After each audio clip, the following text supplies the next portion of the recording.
ಮೈತ್ರಿ ನಾಯಕರ ಮಧ್ಯೆ ಈಗ ಮೂಡ ಯುದ್ಧ ನಡೀತಾ ಇದೆ. ಬಣ ಬಡಿದಾಟದ ನಡುವೆನೆ ತಾರಕಕ್ಕೇರಿದೆ ಈ ಫೈಟ್. ಬಸನಗೌಡ ಪಾಟೀಲ್ ಯತ್ನಾಳ್, ಜಿಟಿ ದೇವೇಗೌಡ ಮಧ್ಯೆ ಈಗ ಮೂಡ ಟಾಕ್ ವಾರ್ ನಡೀತಾ ಇದೆ. ಮೈತ್ರಿ ನಾಯಕರ ಮಧ್ಯೆನೆ ಮೂಡ ಯುದ್ಧ ಇದು. ಬಣ ಬಡಿದಾಟದ ನಡುವೆನೆ ಈ ಫೈಟ್ ಈಗ ತಾರಕಕ್ಕೇರಿದೆ. ಮೂಡ ಫೈಟ್ ತಾರಕಕ್ಕೇರಿದೆ. ಇಬ್ಬರು ನಾಯಕರುಗಳ ನಡುವೆ ಯತ್ನಾಳ್ ಮತ್ತು ಜಿಟಿಡಿ ಮಧ್ಯೆ ಮೂಡ ಟಾಕ್ ವಾರ್ ನಡೀತಾ ಇದೆ. ಮೈತ್ರಿ ಮಧ್ಯೆ ಈಗ ಮೂಡ ಯುದ್ಧ. ಮೂಡ ಅಕ್ರಮದಲ್ಲಿ ಜಿಟಿಡಿ ಪಾತ್ರ ಇದೆ ಅಂತ ಮೊನ್ನೆ ಅಷ್ಟೇ ಬಸನಗೌಡ ಪಾಟೀಲ್ ಯತ್ನಾಳ್ ಹೇಳಿಕೆಯನ್ನ ಕೊಟ್ಟಿದ್ರು. ಅದಕ್ಕೆ ಈಗ ಜೆಡಿಎಸ್ ಶಾಸಕ ಜಿಟಿಡಿ ತಿರುಗೇಟನ್ನ ಕೊಟ್ಟಿದ್ದಾರೆ. ಮೂಡ ಅಕ್ರಮದಲ್ಲಿ ಜಿಟಿ ದೇವೇಗೌಡರ ಪಾತ್ರ ಇದೆ. ಯತ್ನಾಳ್ ಅವರ ಹೇಳಿಕೆಗೆ ಶಾಸಕ ಜಿಟಿಡಿ ಕೆಂಡಾಮಂಡಲರಾಗಿದ್ದಾರೆ, ತಿರುಗೇಟನ್ನ ಕೊಟ್ಟಿದ್ದಾರೆ. ಏಕವಚನದಲ್ಲಿಯೇ ಯತ್ನಾಳ್ ವಿರುದ್ಧ ಗುಡುಗಿದ್ದಾರೆ ಜಿಟಿ ದೇವೇಗೌಡ. ಯತ್ನಾಳ್ ಮತ್ತು ಜಿಟಿಡಿ ಮಧ್ಯೆ ಈಗ ಮೂಡ ಟಾಕ್ ವಾರ್ ಶುರುವಾಗಿದೆ. ನಿನಗೇನು ಗೊತ್ತು ನನ್ನ ಯೋಗ್ಯತೆ ಅಂತ ಜಿಟಿ ದೇವೇಗೌಡ ಹೇಳ್ತಾರೆ. ಯತ್ನಾಳ್ಗೆ ಏಕವಚನದಲ್ಲಿಯೇ ಬಹಿರಂಗ ಸವಾಲ್ ಹಾಕ್ತಾರೆ.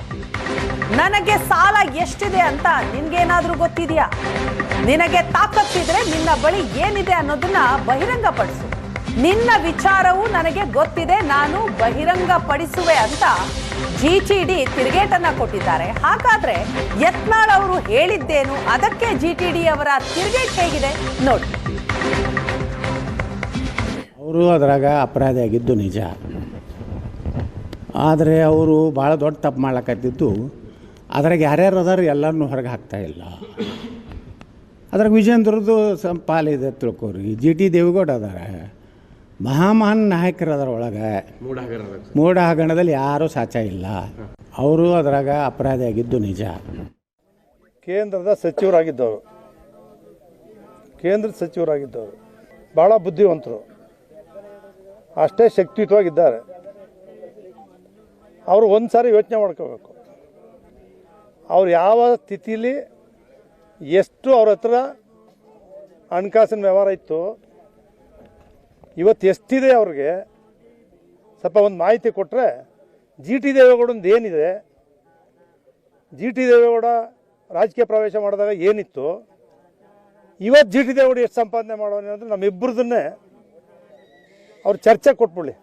ಹೌದು, ನಾನು ರಾಜಕೀಯ ಪ್ರವೇಶ ಮಾಡಿದ್ಮೇಲೆ ನಾನೇನು ಸಂಪಾದನೆ ಮಾಡಿದ್ದೀನಿ ಅನ್ನೋದನ್ನು ಅವ್ರು ಕೊಡಲಿ. ಇವ್ರು ಮಾಡೋರಲ್ಲ, ಈಗ ಎಲ್ಲ ಸಮರ್ಥವಾಗಿದ್ದಾರಲ್ಲ, ಈಗ ಅವ್ರದ್ದು ಏನಿದೆ ಅನ್ನೋದನ್ನು ಚರ್ಚೆ ಕೊಡಲಿವೆ.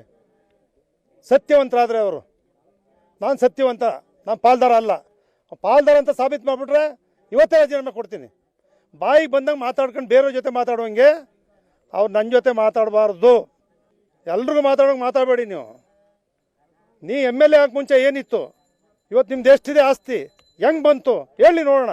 ನಾನು ಭಾಳ ವರ್ಷ 50 ವರ್ಷ ರಾಜಕಾರಣ ಮಾಡಿದ್ದೀನಿ. ನಂದೇನಿದೆ ತೆಗೆದುಬಿಡ್ಲಿ, ಮಾಹಿತಿ ತಗೊಳ್ಳಿ. ನಾನು ಎಷ್ಟು ದುಡ್ಡು ಮಾಡಿದ್ದೀನಿ, ಯಾರ್ದು ಹೊಡೆದಿದ್ದೀನಿ, ಯಾರ್ದೋ ಲಂಚ ಹೊಡೆದಿದ್ದೀನಿ, ಯಾರ್ದೋ ಮೋಸ ಮಾಡಿದ್ದೀನಿ, ತೆಗಿಲಿ ನೋಡೋಣ, ಸಾಬೀತು ಪಡಿಸ್ಬಿಡ್ಲಿ. ನಾನು ಸಾಬೀತು ಪಡಿಸ್ಬಿಟ್ರೆ ಇವತ್ತೇ ರಾಜೀನಾಮೆ ಕೊಟ್ಬಿಡ್ತೀನಿ. ಸವಾಲು ನೋಡಪ್ಪ. ಯತ್ನಾಳ್ ಅವರು ಈ ಬಗ್ಗೆ ಡೀಟೇಲ್ಸ್ ಕೊಡ್ತಾರೆ ನಮ್ಮ ಮೈಸೂರು ಪ್ರತಿನಿಧಿ ಮಧುಸೂದನ್, ಈಗ ನಮ್ಮ ಜೊತೆ ಸಂಪರ್ಕದಲ್ಲಿದ್ದಾರೆ. ಮಧು, ಇಷ್ಟು ದಿನ ಆಯಾ ಪಕ್ಷದ ನಾಯಕರ ಒಳಗಿನ ಜೊತೆಗೆ ನಾಯಕರ ನಡುವೆನೇ ಇದ್ದಂತಹ ಒಂದು ಟಾಕ್ ವಾರ್ ಈಗ ಮೈತ್ರಿ ನಾಯಕರ ನಡುವೆ ಶುರುವಾಯ್ತಾ?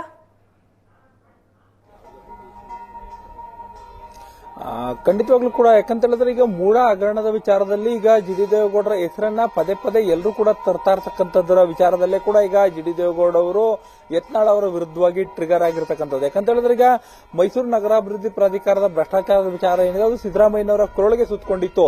ಯಾವ ಸಂದರ್ಭದಲ್ಲಿ ಸಿದ್ದರಾಮಯ್ಯನವರ ಪರವಾಗಿ ಈ ವಿಚಾರದಲ್ಲಿ ಜಿಟಿ ದೇವೇಗೌಡ ಅವರು ಬ್ಯಾಟ್ ಅನ್ನು ಬೀಸಿದ್ರು, ಆ ಸಂದರ್ಭದಲ್ಲಿ ಒಬ್ಬೊಬ್ಬರೇ ಕೂಡ ಜಿಟಿ ದೇವೇಗೌಡರ ವಿರುದ್ಧವಾಗಿ ಮಾತಾಡಲಿಕ್ಕೆ ಕೂಡ ಶುರು ಮಾಡಿದ್ರು. ಕೆಲವೊಂದು ಪ್ರಕರಣಗಳಲ್ಲಿ ಜಿಟಿ ದೇವೇಗೌಡರ ಹೆಸರು ಕೂಡ, ಅವ್ರ ಕುಟುಂಬದವ್ರ ಹೆಸರು ಕೂಡ ಕೇಳಿ ಬಂದಂತದ್ದು ಕೂಡ ಈ ಪ್ರಕರಣದಲ್ಲಿ ಇತ್ತು.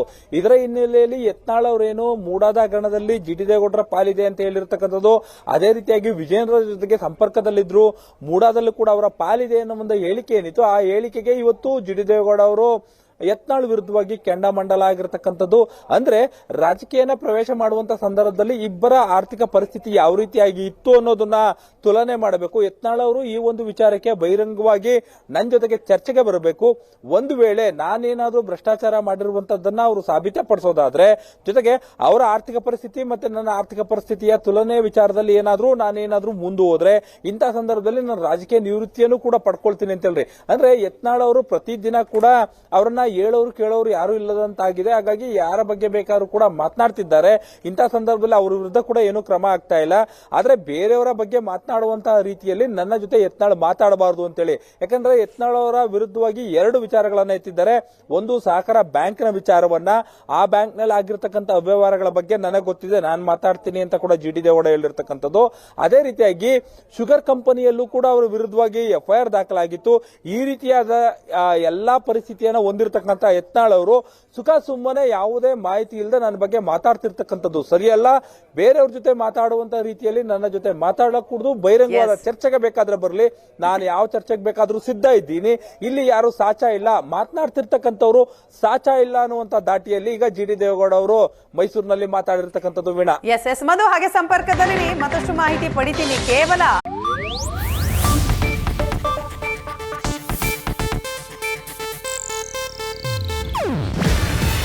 ಇದು ಏಷ್ಯಾನೆಟ್ ನ್ಯೂಸ್ ನೆಟ್ವರ್ಕ್ ಪ್ರಸ್ತುತಿ. ನೀವು ನೋಡ್ತಿದ್ದೀರಾ ಏಷ್ಯಾನೆಟ್ ಸುವರ್ಣ ನ್ಯೂಸ್.